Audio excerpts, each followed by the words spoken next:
You're listening to Nicksology on ESPN 1700. Buckle up as anything goes and having fun is the only rule we have. Now here's your host, Nick Apostolopoulos. All right, welcome to Nicksology. As the man said, I'm your host, Nick Apostolopoulos. As always, you can find us on the web at Nicksology.com, Facebook.com/Nicksology, and on Instagram and Twitter at NicksologySD. We were preempted last week because the San Diego State girls basketball team was in the finals and sadly lost. So kind of a bummer for them. And then also San Diego State men's basketball lost to Fresno State too. So they are not making it to the big show, which is a bummer because they're a very well coached team. Are you a basketball fan at all, Dave? No, not really. No, I love college basketball. I'm not a pro basketball guy, but I love college basketball. And San Diego State, for a small school, has been doing really well the last few years. They've made it to the tournament, and then they kind of missed making the tournament this year. So, anyway, kind of bummed about that. By the way, I should introduce Dave Hyndman over here to my right from Reckless Brewing. How's it going, Dave? It's doing good. How you doing? Not too bad. Not too bad. I want to start out with a little industry news first. So, it's for those that don't know, which I'm assuming is everyone listening. It's the San Diego. It's the United States Bartenders Guild Bartender Weekend in San Diego. So they do these bartender weekends.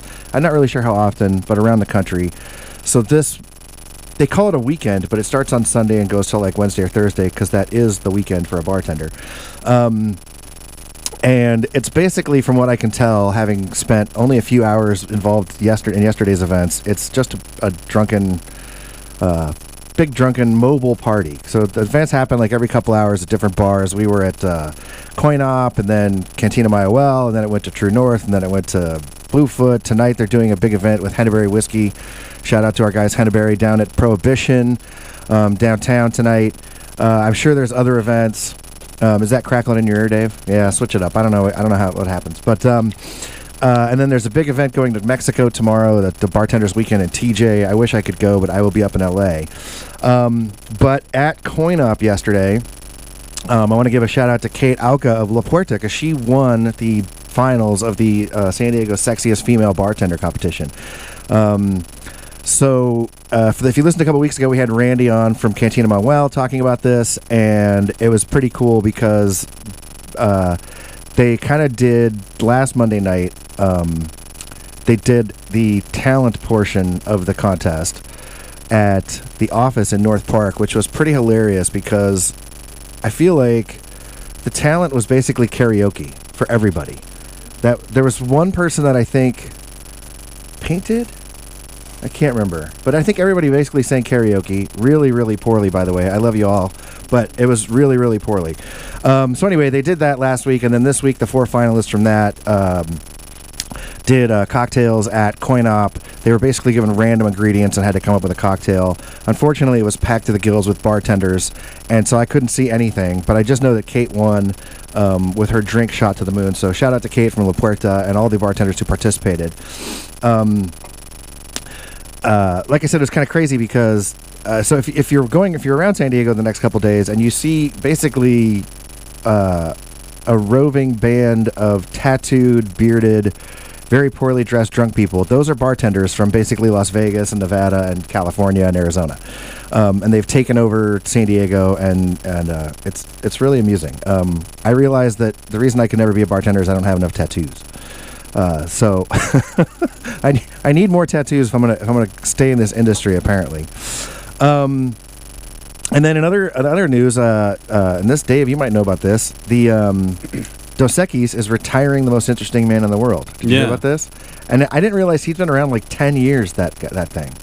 I'm thinking of auditioning for be his replacement. His replacement? Yeah, I don't know. I mean, it's funny, too, because the guy's name is, I don't know if you know anything about him, but his name is Jonathan Goldsmith. He's a Jewish-Canadian actor. And they plucked him out of obscurity for this. I mean, I'm sure he had done other things beforehand. And the crazy part is Heineken won't really give out numbers, but they've done some estimates, industry estimates, and basically in the 10 years that happened, Heineken sales went up 22% compared to domestic beer sales went down about 4%. And sales in Canada, maybe because the guy's from Canada, I don't know, went up like 3x or something. Canadian beer sales. But anyway, it's one of the most brilliant campaigns I think I've ever seen. And so the send-off, if you haven't seen it, look it up. It's really easy to find. It's all over Facebook and YouTube. But basically, he's going to Mars, right? And they're sending him off to go to Mars, and that's why he's not going to be around anymore. And the best part is, of all the taglines they've had so far, you know what they are. I can't think of one off the top of my head, but the final tagline is, his only regret is that he's never felt it. Felt regret. So the Dos Equis guy is leaving us.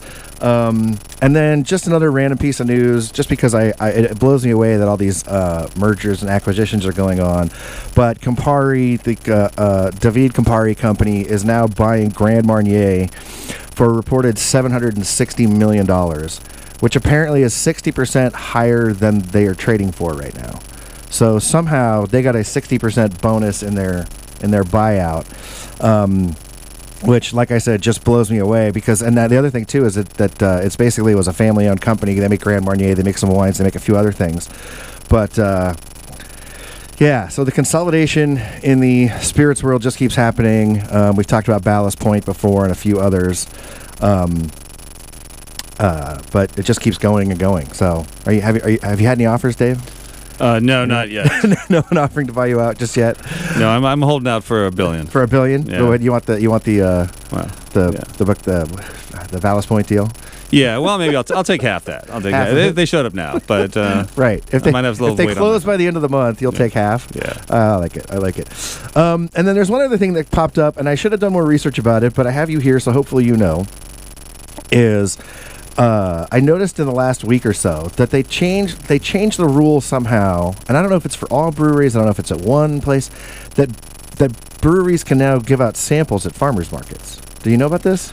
I probably know about as much as you do, but there was a new law, what I understand, and that you can give out samples at farmers markets, and I don't understand the point. You can't sell beer. Right. I don't think you can sell, but you can just give out samples. Right. So it would be just for marketing purposes or something like that. Well, and that's what it's for. I mean, because we've done that with the vodka, and I've seen, I guess at least you have somebody trying your beer, and if they like it, they can go get it or come to your brewery or something. Because the funny thing is, I've seen breweries before at farmers markets. I've seen them there just standing and waving and showing off the bottle and not doing anything, right? So at least now you can give a sample away.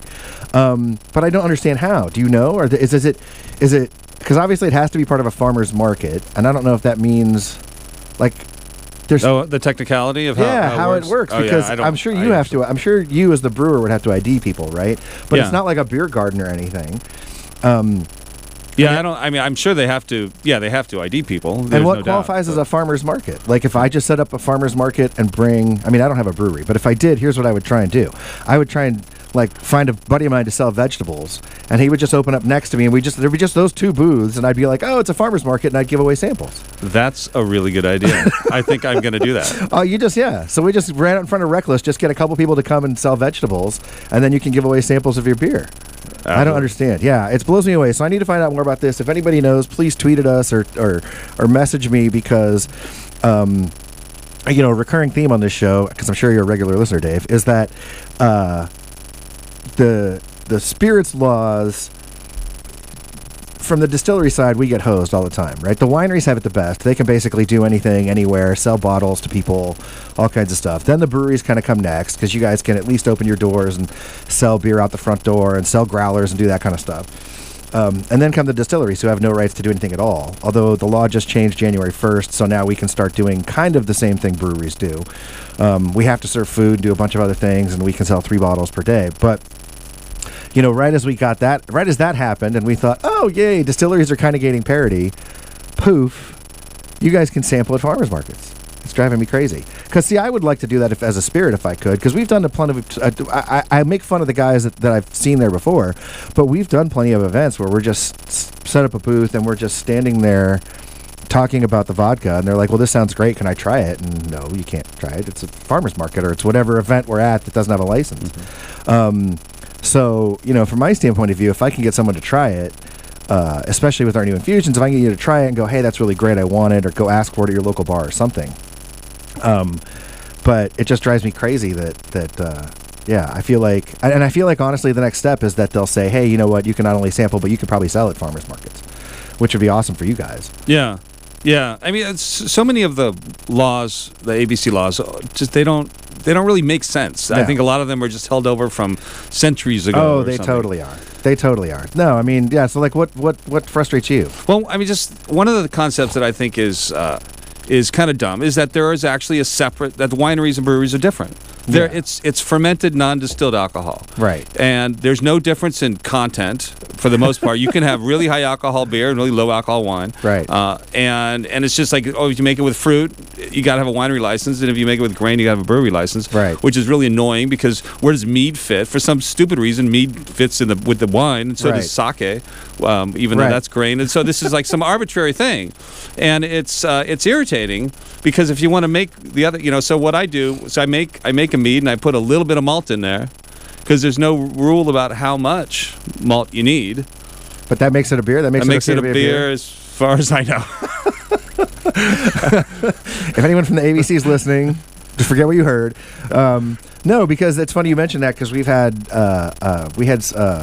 Rising Sun, Setting Sun. Sorry, Josh, I can't remember.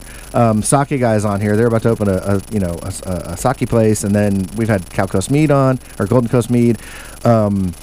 And yeah, that's what I hear. It's like the rules kind of don't make any sense. I mean, and why would anybody? Who cares? Why does it care if it's alcohol? Who cares what it's made out of? I mean, why is there some distinction about your license? It doesn't make any sense. We're up against a break, but here's my random thought on that. It's because it's all based on we need to figure out how to make sure people don't drink too much, right? And we all know our share of winos out there, but people generally don't go out to a winery and get hammered like they might go to a brewery and get hammered. Even though the alcohol contents are different, I totally agree. I think it's just the perception of the spirit itself, right? I think then they back their way into it by defining how it's made. But I think it's just the spirit itself. But let's take a break, and then we'll come back and talk about that, because I actually feel the same way, too, about spirits and some of the stuff we're doing. Because I get that the distillation thing adds a whole other level, but and obviously strength to it. But anyway, we'll be back with Dave from Reckless Brewing right after this. You're listening to Nicksology on ESPN 1700, brought to you by 619 Vodka, who reminds you to always drink responsibly. Find out more at 619vodka.com. Hey, Mr. Credit here. If you ever catch me at happy hour, you'll probably catch me drinking a vodka martini. I don't always drink vodka, but when I do, I drink 619 Vodka because it's local vodka from right here in San Diego. I know the owner, and you can meet him too. Go to 619vodka.com and think 619 Vodka when you're out there having a good time.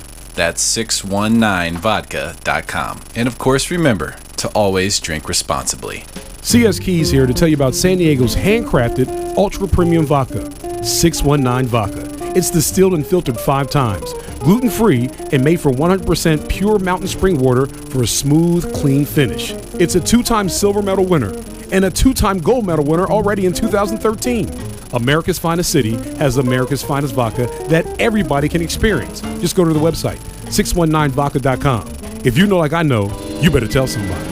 Are you ready to own a piece of America's finest city? Whether you're sick of paying rent, need a tax deduction, or want to secure your retirement, the list is long when it comes to the benefits of home ownership. But where do you start? You start with a company accredited with a Better Business Bureau since 2009 and 0 complaints at the BBB in its history. A company that provides free loan pre-approvals, free mortgage planning, and a free appraisal when you close your loan with Pure Mortgage. 888-254-3001. That's 888-254-3001. Pure Mortgage is an Inc. 5000 recognized company for years 2013 and 2014 with specialists in VA, FHA, conventional, jumbo, and even reverse mortgages. Take the first step toward owning a home and call Pure Mortgage today at 888-254-3001. That's 888-254-3001 or visit them online at puremortgage.com. Your dream home is just a phone call away and Pure Mortgage is ready to help. Call 888-254-3001. That's 888-254-3001 right now or go to puremortgage.com. NMLS number 71394. Loans made or arranged pursuant to a California Finance Lender's Law license. Number 603I788. California Bureau of Real Estate. Correspondent lender number 01848940. Pure Mortgage is an equal housing lender.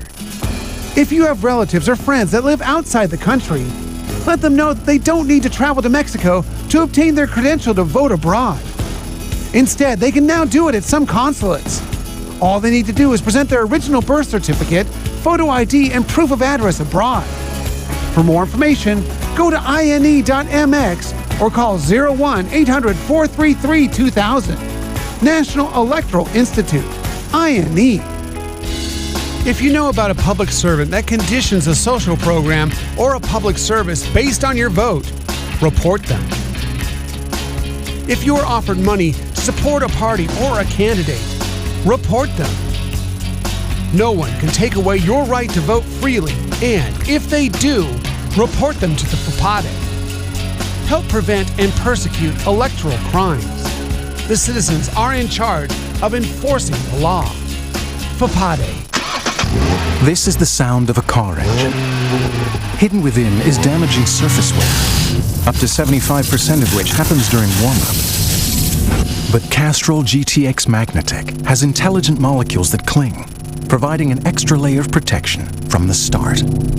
Listen to your engine. With Castrol GTX Magnatec, instant protection from the moment you start. Sound of surface wear dramatized.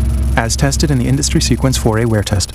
Dave & Buster's is the best sports bar to watch hoops all tournament long. Watching the games in March on massive TVs is like being at the game, but with comfier seats. Plus, eat better game day apps like wings, Mountain O Nachos, and pretzel dogs with habanero sauce. Choose from dozens of beers and local favorites and play awesome games you won't find at just any typical sports bar. Watch all the tournament games and play hundreds of the hottest games only at Dave & Buster's, the best sports bar ever. And now, back to Nicksology on ESPN 1700. Brought to you by 619 Vodka, who reminds you to always drink responsibly. Find out more at 619vodka.com. All right, welcome back to Nicksology.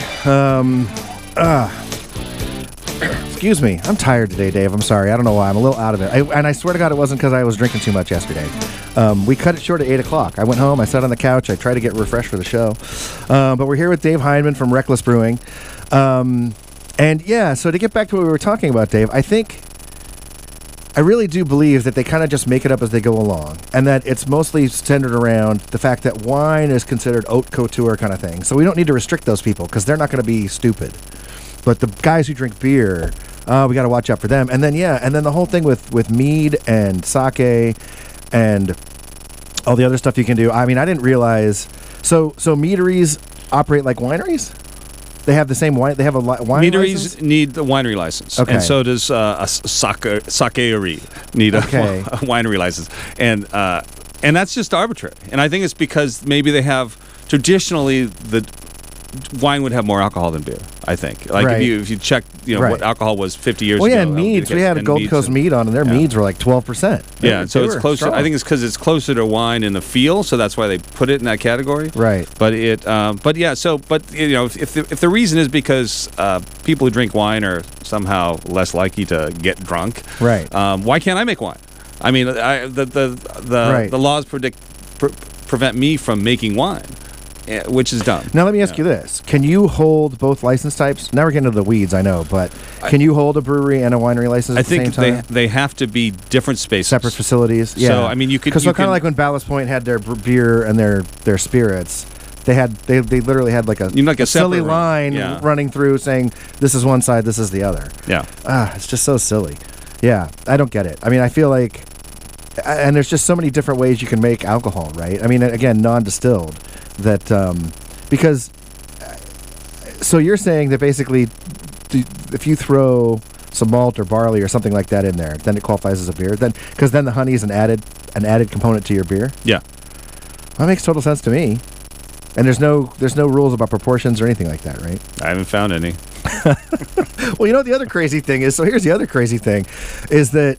I've bitched about this before, is that we have to go through, we all do, right? The TTB approval for the labels and this and that and the other, except that I found out a few months ago talking to somebody that there's no real rule about what you put on a beer label, right? Like you could label something that's a chocolatey dark beer and you could call it an IPA on your label. There's nothing saying that there's no rule for what an IPA is versus the ingredients that went into the drink, right?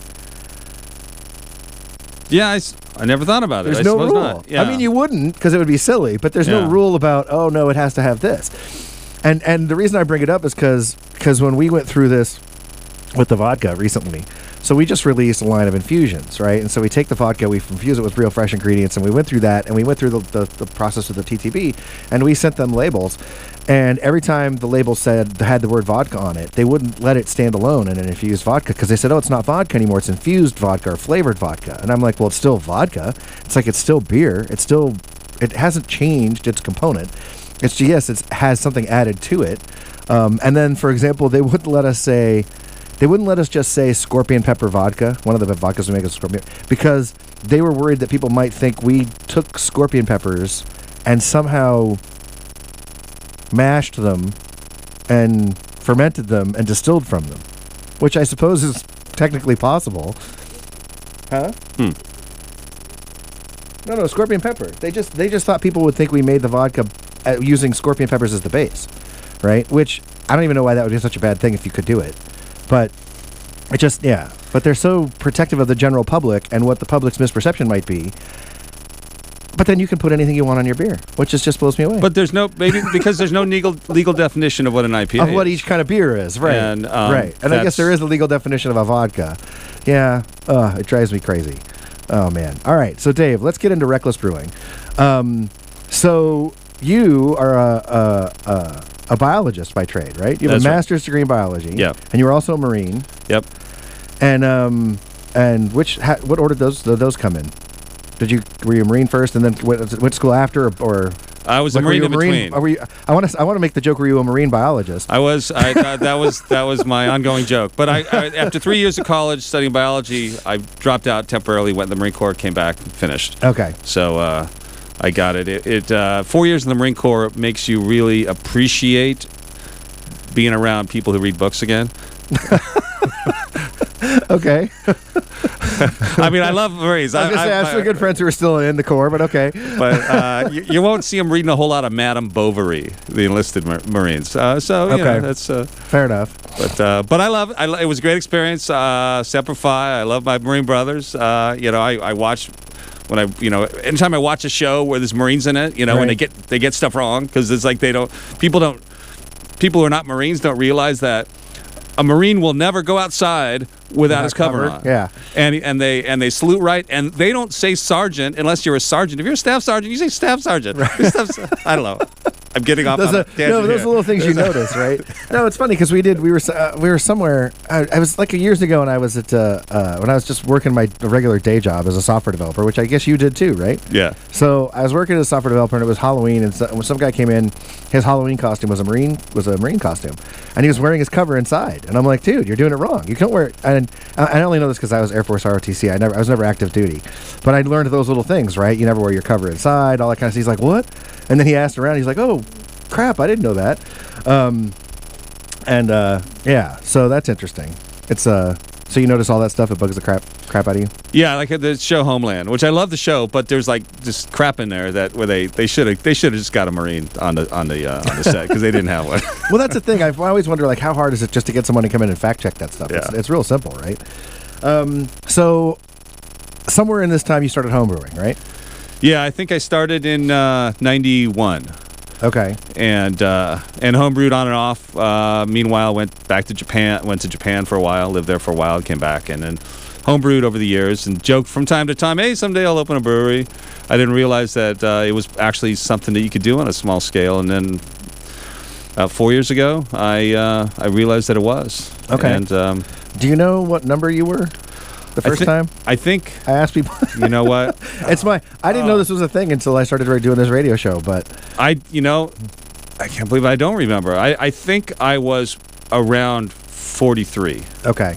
The first time around. Okay. And go ahead. And that was like January 2012. Okay. And I think this time around, May last year, I was probably like 105. Okay. Or something like that. Okay. So you were 43 the first time. So my question then is, so you found out it was something you could do on a small scale, but obviously there were 40-some people who are doing it before you, right? But there weren't. I mean, when I started the process of creating Wet and Reckless Brewing the first time, the only other really small ones, there was Hess and there was Automatic. Okay. And I didn't know any others Okay. that were on a smaller than a 3-barrel scale. Okay. Or 3-barrel or less. Right. And now there's tons. Now probably half of those 100 are at least smaller than a 6-barrel. Right. So there's a lot now, but it was a pretty new thing. Okay. And so where did you open? Where were you guys at? It was in Mira Mesa, off of about Mira Mesa Boulevard, Flanders, close to where Green Flash is, actually, about 4 blocks away from that. Oh, okay, cool. And it was tucked away. It was really hard to find, and that was something that I learned this time around to be easier to find. Location, yeah.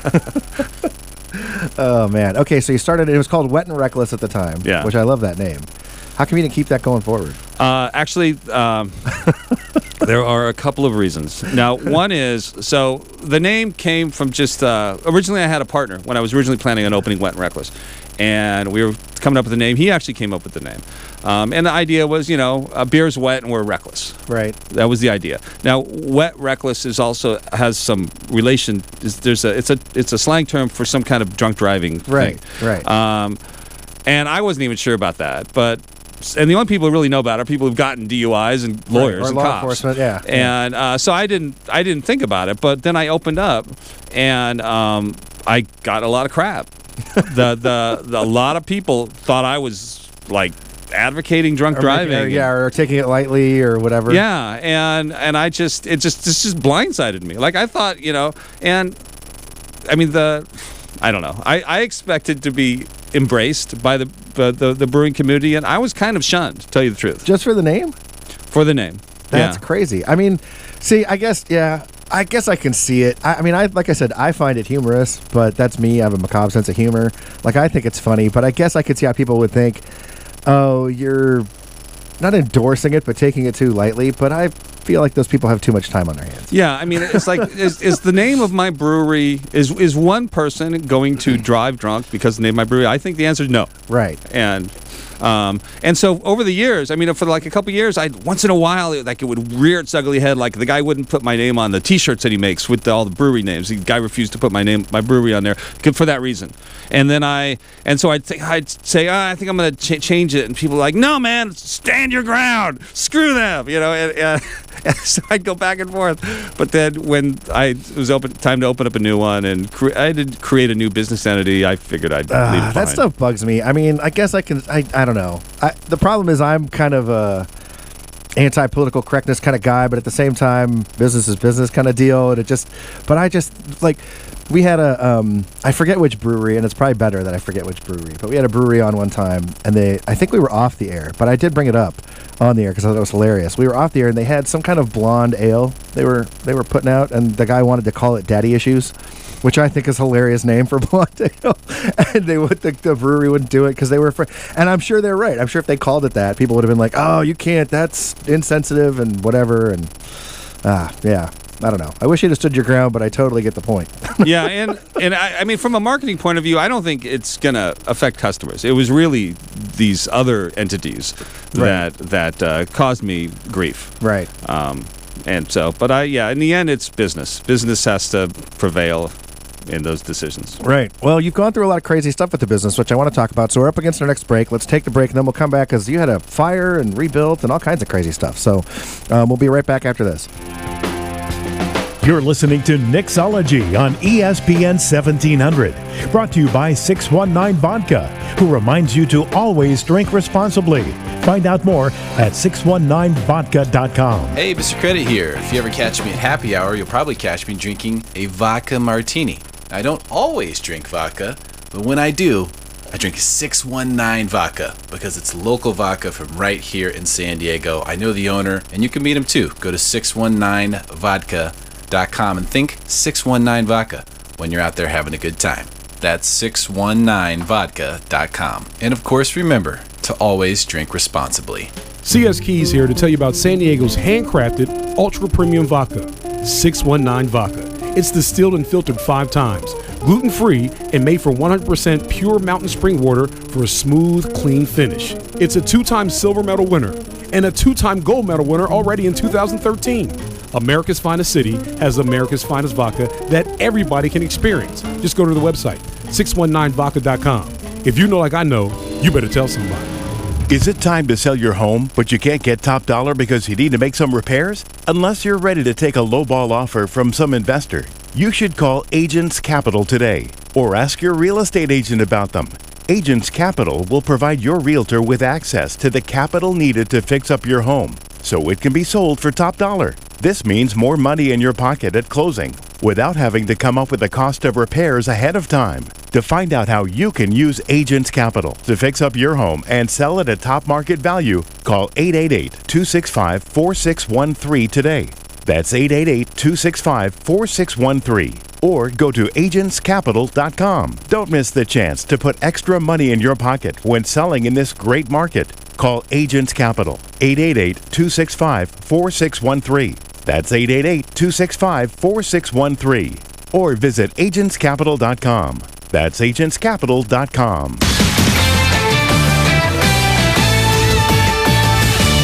This is John Feinstein with the CBS Sports Minute, brought to you by Sprint. For those who live in the culture that is college basketball, this is a bittersweet time of year. As the NCAA tournament begins, everyone's pumped up, wondering where and when the inevitable upsets will occur this week.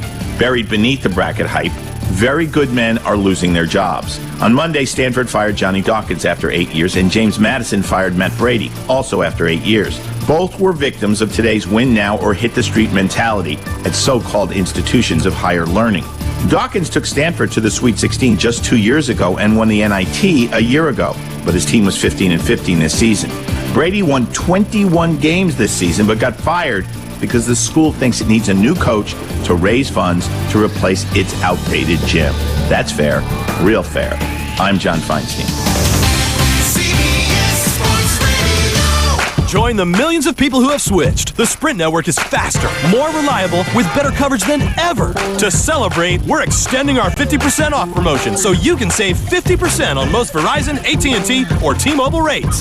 Can't get enough 50% off? Save 50% again on a deal that's amazing. Get the new Samsung Galaxy S7 when you get another Galaxy S7. Plus, get the newest Galaxy every year with Galaxy Forever, only from Sprint. And to make it easier, we'll even cover your cost to switch, up to $650 per line.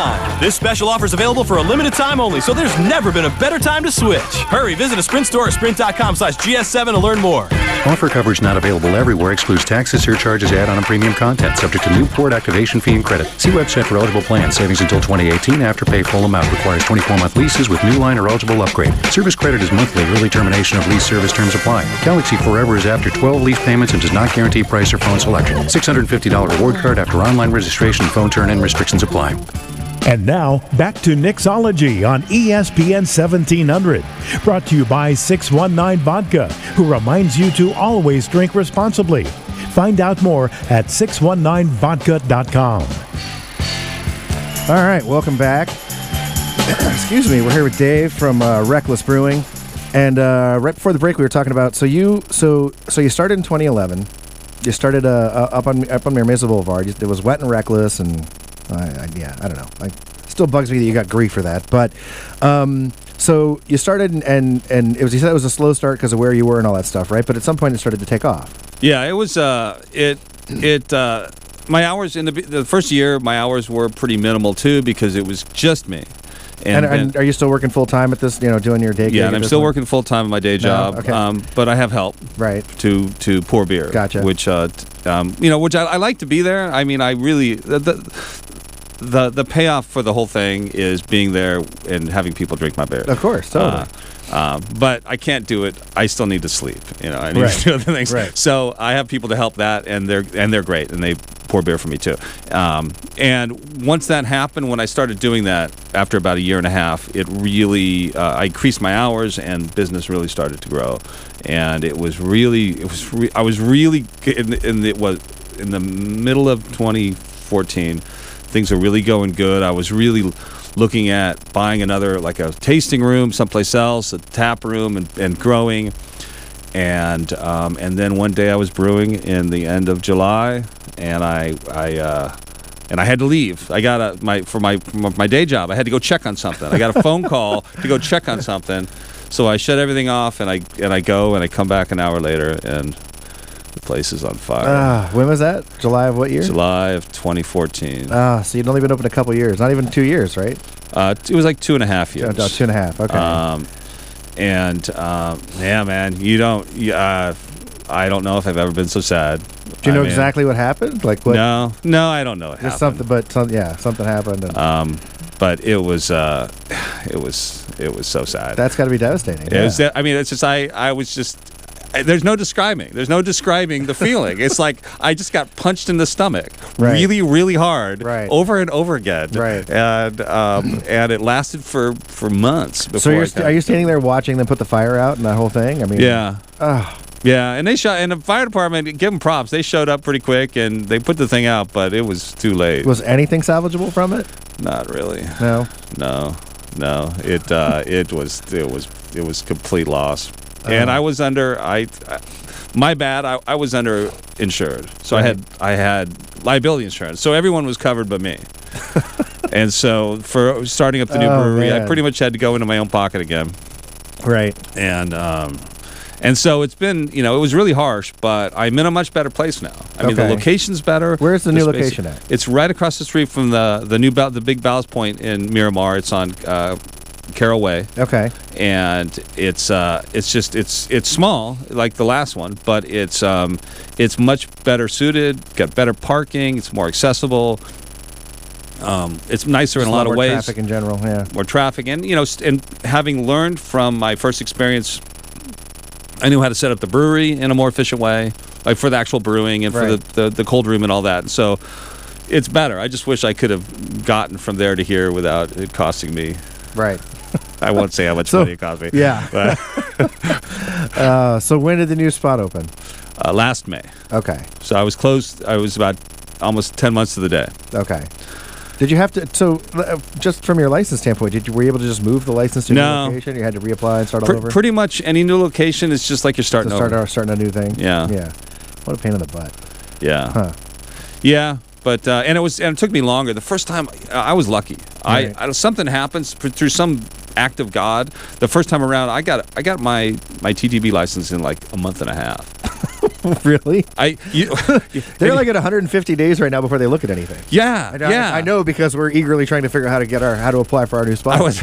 It was, and it's like I tried to actually do this last time, but the first time, what it was, I sent my application in, and I realized I made a small mistake, like I put the wrong zip code, and so I called them up, and I told them to change it, and I think in the process of them changing it, they might have taken moved it to the top of the pile or something. I mean, you figured out like a secret. Yeah, you need to be like a consultant. Like, hey, I know. Here's what you do. Mess up your form. But now I wasn't going to do that. But now it's all electronic, so there was no way to do that.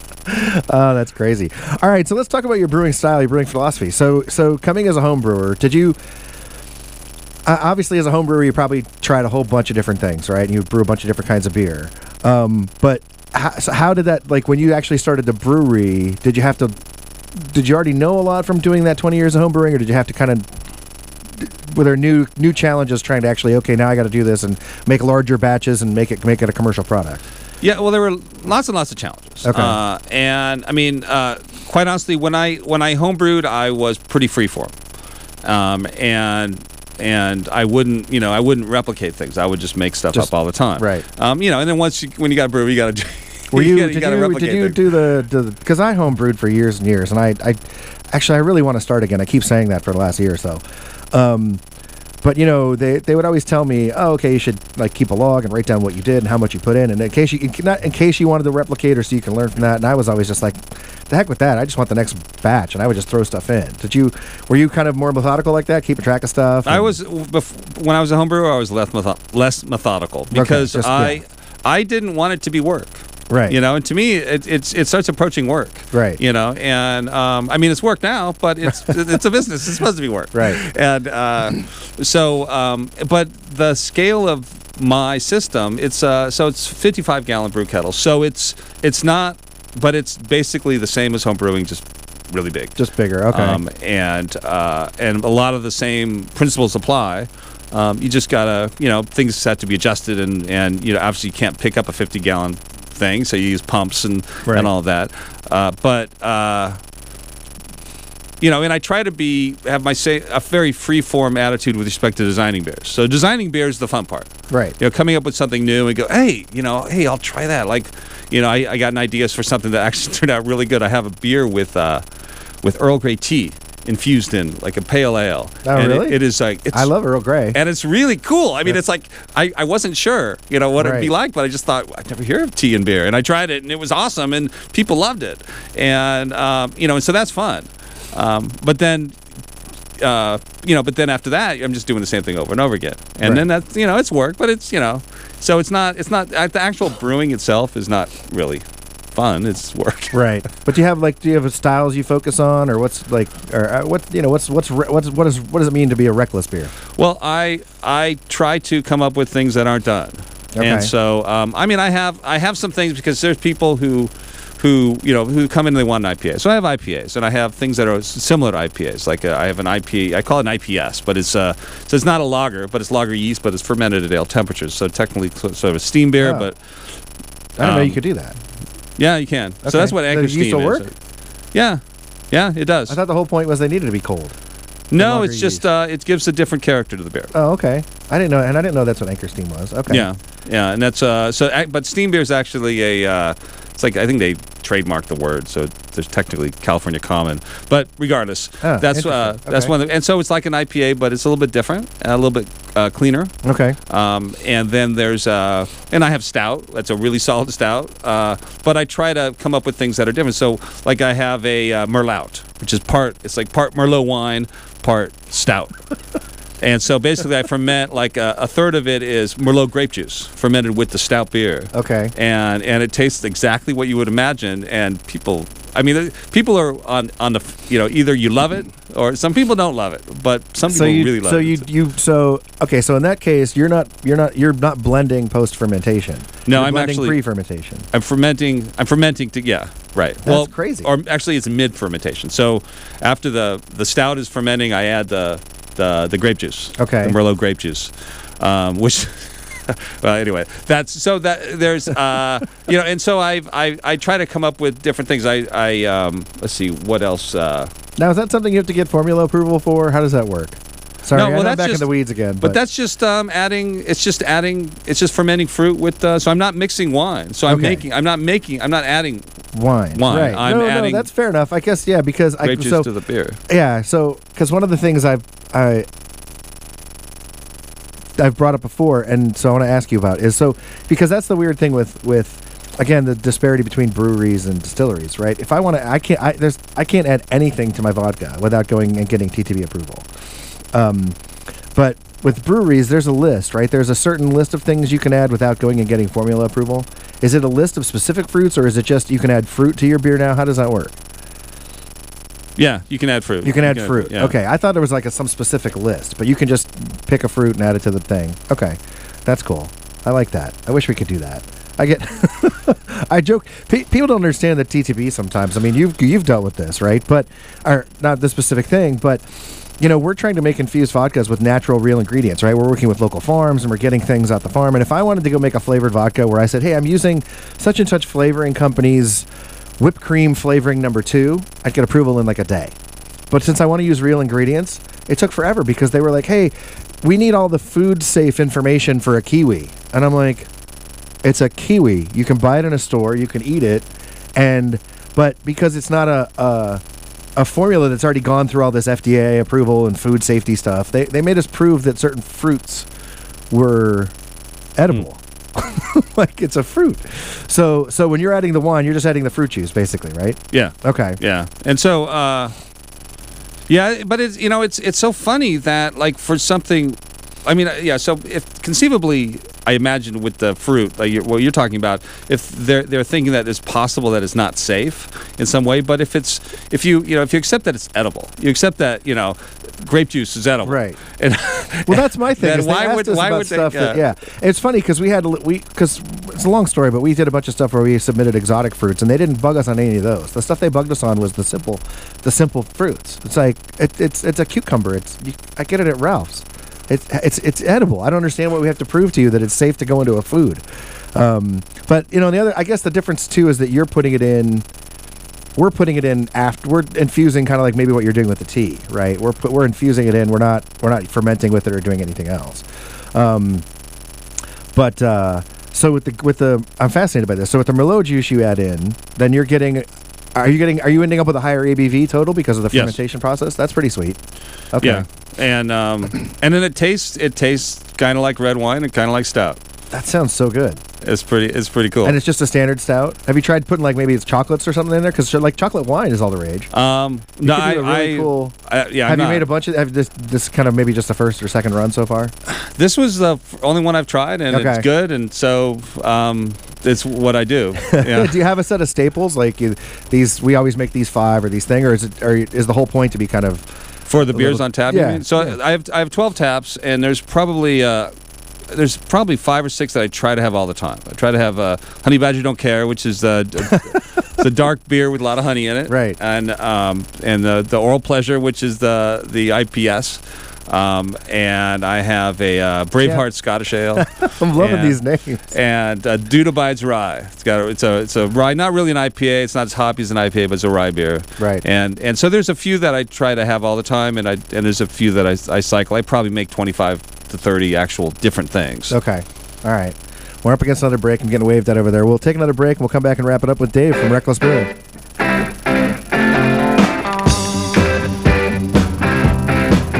You're listening to Nicksology on ESPN 1700. Brought to you by 619 Vodka, who reminds you to always drink responsibly. Find out more at 619vodka.com. Hey, Mr. Credit here. If you ever catch me at happy hour, you'll probably catch me drinking a vodka martini. I don't always drink vodka, but when I do, I drink 619 vodka because it's local vodka from right here in San Diego. I know the owner, and you can meet him too. Go to 619vodka.com and think 619 Vodka when you're out there having a good time. That's 619vodka.com. And of course, remember to always drink responsibly. CS Keys here to tell you about San Diego's handcrafted ultra premium vodka, 619 Vodka. It's distilled and filtered 5 times, gluten-free, and made from 100% pure mountain spring water for a smooth, clean finish. It's a 2-time silver medal winner and a 2-time gold medal winner already in 2013. America's Finest City has America's Finest Vodka that everybody can experience. Just go to the website, 619vodka.com. If you know like I know, you better tell somebody. Go to Fuller Honda. They are there to help make your Honda dream a reality by bringing you an excellent selection of new and used Honda vehicles and great service to enhance your ownership experience. Their friendly, experienced staff will be happy to respond to any questions you may have about sales, service, or parts. Fuller Honda has the whole lineup, from the Accord to the Civic to the CR-V to the all-new Pilot. They have the right vehicle for your family. Best of all, this new Honda lineup features some of the best fuel economy on the market, along with contemporary styling at affordable prices. Stop into Fuller Honda today, and they will exceed your expectations from test drive to delivery. Their professional sales team is committed to a no-pressure, high-integrity approach to your ownership experience. Think Fuller Honda. Great prices, great selections, and great deals, where they've treated you like family for over 60 years. Auto Park Drive off the 805 in the Chula Vista Auto Park. Think Fuller, Napa know-how. Spend $24 right now at Napa, and you can get a free Napa Chase Elliott racing cap. Buy $24 of oil, get a free cap. Buy $24 of headlamps, get a free cap. Buy $24 worth of Pine Tree scented air fresheners. Well, we won't ask you why you need $24 worth of air fresheners. We'll just hand you a free Napa Chase Elliott racing cap. That's Napa know-how. At participating Napa Auto Parts stores while supplies last. Offer expires 3/31/16. You know, Greenie, you'd never go to some guy who says he's a doctor but isn't an MD. Oh, of course not. Your point is? That some people do that with their finances. You know, you don't have to be certified to be a financial planner. That's right, but there are certified financial planner professionals, though, who are committed to making financial planning recommendations in your best interest. Certified financial planner pros? Yes! They can help you with retirement, taxes, and a whole host of other financial needs. You can find a CFP Pro at letsmakeaplan.org. Work with the highest standard.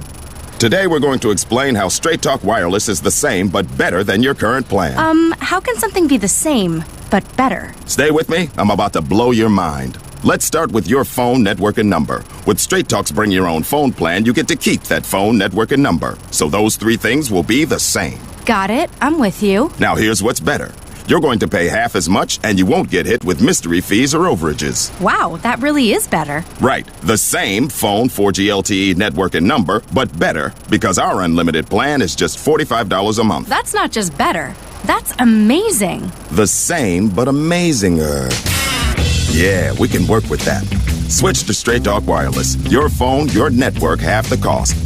To get 4G LTE speed, you must have a 4G LTE capable device and 4G LTE SIM. Actual availability, coverage, and speed may vary. LTE is a trademark of ATSI. Savings may vary. A month equals 30 days. Please refer always to the latest terms and conditions of service at straighttalk.com.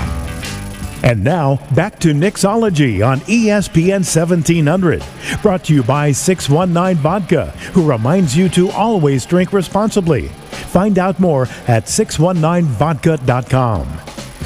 All right, welcome back to Nicksology. We've got Dave from Reckless Brewing. And of course, sometimes our off-the-air stuff's better than on-the-air, so I was trying to hold it off. But Dave, you mentioned off the air about the 10 Barrel, which I'm glad you brought up. So for those of you who don't know, 10 Barrel Brewing is a new brewery, quote unquote, in quotes, a new brewery that's going to be opening downtown, but that's owned by InBev, Anheuser-Busch, right? Yeah. And there's a big hullabaloo in the industry because they're opening in the East Village, and to the rest of the world that comes in, the tourists and stuff, they're going to look like a local San Diego craft brewery, but they're not.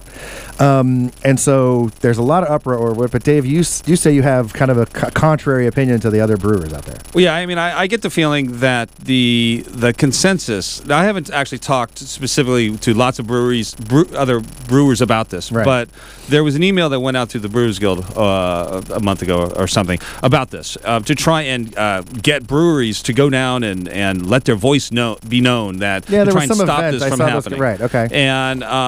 And I think it's stupid. I think it's first of all, it's going to happen.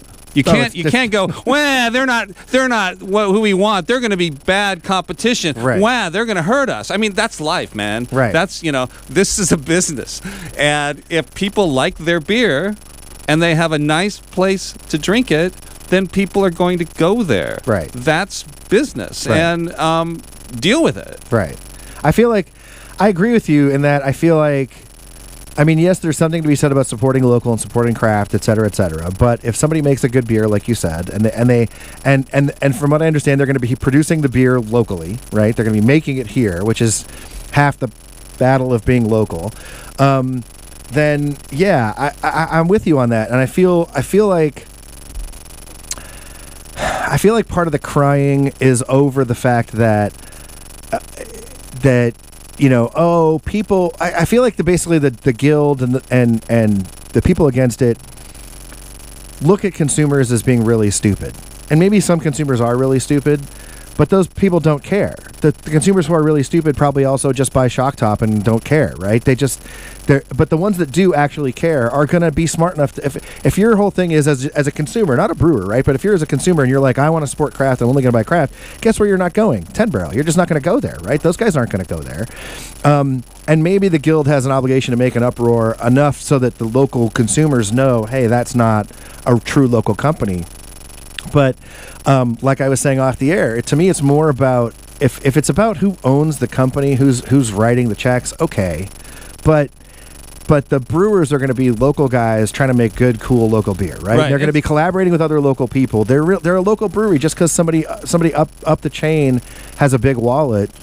Right. Does that make their beer worse? Right. And one of the perspectives that I was thinking about was that I believe that 10 Barrel, before they were bought by Anheuser-Busch, was planning on doing this. They were already planning through the early stage of opening up a brewery in San Diego. So if they were just a little Portland brewery, would they have gotten this backlash? Because they're still not a San Diego brewery? Probably not. Right. Probably not. Right. And we don't know that they're not being run exactly the same, making the beer the same. Maybe the beer's really good. Well, and that's the thing. That's why I said I read something in the Reader or maybe it was West Coaster, somebody talking about to one of the guys from 10 Barrel saying, hey, look, we're still part of the team. We're still trying to make cool beers. We're going to come in, I think they were helping out Monkey Paw with something, and they're like, look, we're still, we're not big bad guys that flew in from St. Louis and are just going to try and shove Budweiser down people's throats, But yeah, it's tough. I feel like I feel like the community's overreacting.